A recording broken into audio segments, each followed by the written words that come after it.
Oh, my goodness. I thank the Academy for this honor and for our studio agent. He was the king of late 90s second adventure films, a face that made millions smile. Brendan Fraser, the charming star of The Mummy, George of the Jungle, and Encino Man was everywhere. Critics praised his versatility, directors loved his physical commitment, and audiences? They adored him. He had it all. Fame, fortune, fans. Then, he vanished. No farewell, no scandal, just silence. For nearly a decade, Brendan Fraser disappeared from Hollywood without explanation. No more blockbusters, no red carpets, just the haunting absence of a man who once lit up every screen he touched. And, while the world moved on, Fraser was fighting a battle no one could see, a battle that nearly destroyed him. Behind the cameras, there were broken bones, shattered trust, and an unspoken trauma that derailed not just his career, but his entire life. And for years, no one knew the truth. Until now. This isn't just a comeback story. It's a story about pain, about power, about what Hollywood does to those who refuse to play its game. Brendan Fraser didn't walk away from fame. He was pushed. But the truth behind his disappearance is much darker. Brendan James Fraser was born on the 3rd of December, 1968 in Indianapolis, Indiana. But home was never a fixed place for him. His father, a Canadian Foreign Service officer, moved the family from city to city, from California to the Netherlands, from Switzerland to Canada. By the time Brendan was a teenager, he had lived in more places than he could count. He was the youngest of 4 boys. In a house full of strong personalities, Brendan was the quiet one, the observer. He didn't shine in sports or school debates. But in the shadows of constant relocation and emotional distance, he found his escape, the stage. At just 12 years old, Brendan saw his first professional play in London. It was Shakespeare. He didn't understand every word, but something shifted inside him. That night, he knew acting wasn't just performance. It was survival. It was expression. It was freedom. But growing up wasn't easy. The Fraser household wasn't abusive, but it was strict, cold, emotionally restrained. His parents, especially his father, valued discipline over dreams. When Brendan talked about becoming an actor, it was met with silence or worse, with practicality.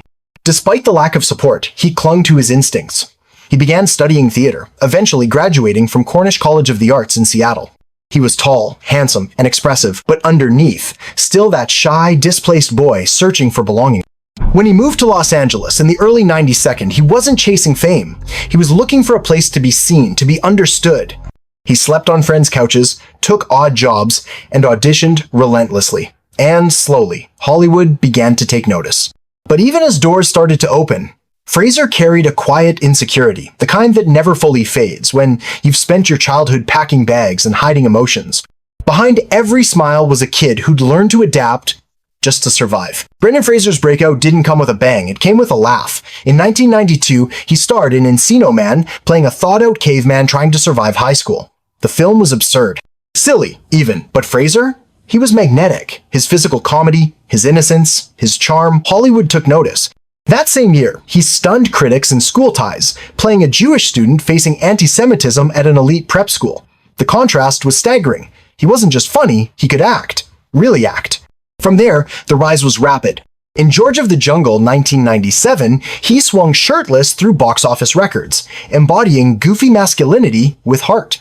In Gods and Monsters, 1998, he starred alongside Ian McKellen, delivering a performance so vulnerable, so restrained, that it left critics speechless. But it was The Mummy, 1999, that changed everything. As Rick O'Connell, Fraser became an instant icon. The film blended action, adventure, horror, and humor, and Fraser carried it all on his shoulders. He did his own stunts.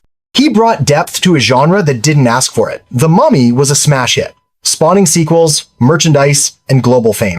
Suddenly, Fraser wasn't just an actor. He was a franchise. From Bedazzled to Dudley Do-Right, from Blast from the Past to Journey to The Center of the Earth, he dominated the late 92nd and early 2002nd. He was everywhere. Magazine covers, talk shows, red carpets. But with every leap and fall on screen, his body paid the price. Unknown to fans, the stunts that made him beloved were slowly breaking him apart. Worse, the roles became flatter. Studios began to box him in the charming idiot, the action hunk, the comic relief. And the more he played along, the more Hollywood demanded, and the less they respected. Behind the grin and glory, Fraser began to feel it, the quiet erasure of his soul in exchange for applause. And deep down, the boy who once found refuge in performance started to feel trapped by it. The world saw a man on top of his game, but inside, Brendan Fraser was running on fumes.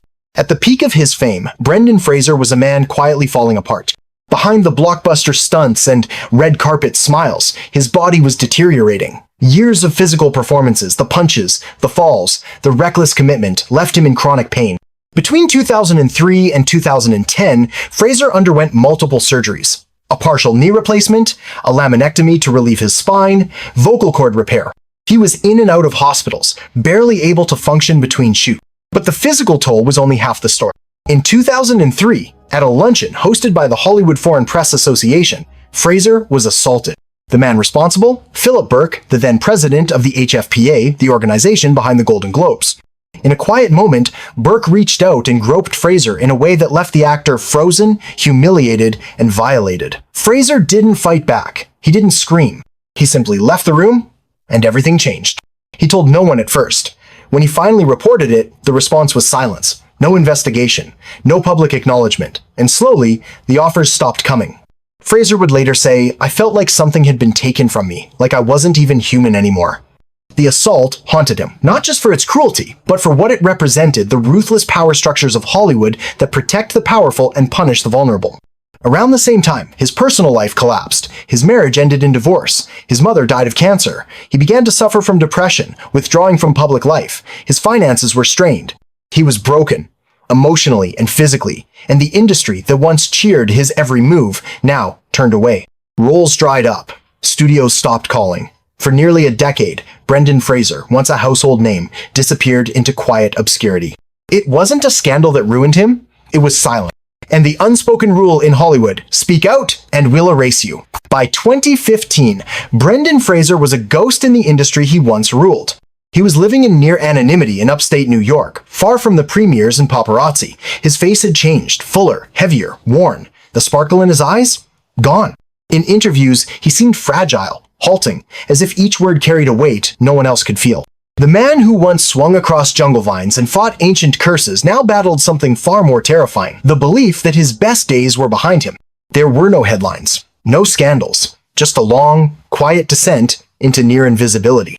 In 2016, Fraser gave a now infamous interview while promoting the affair. His voice cracked, his hands trembled, he looked broken. The internet mocked him. Memes spread like wildfire.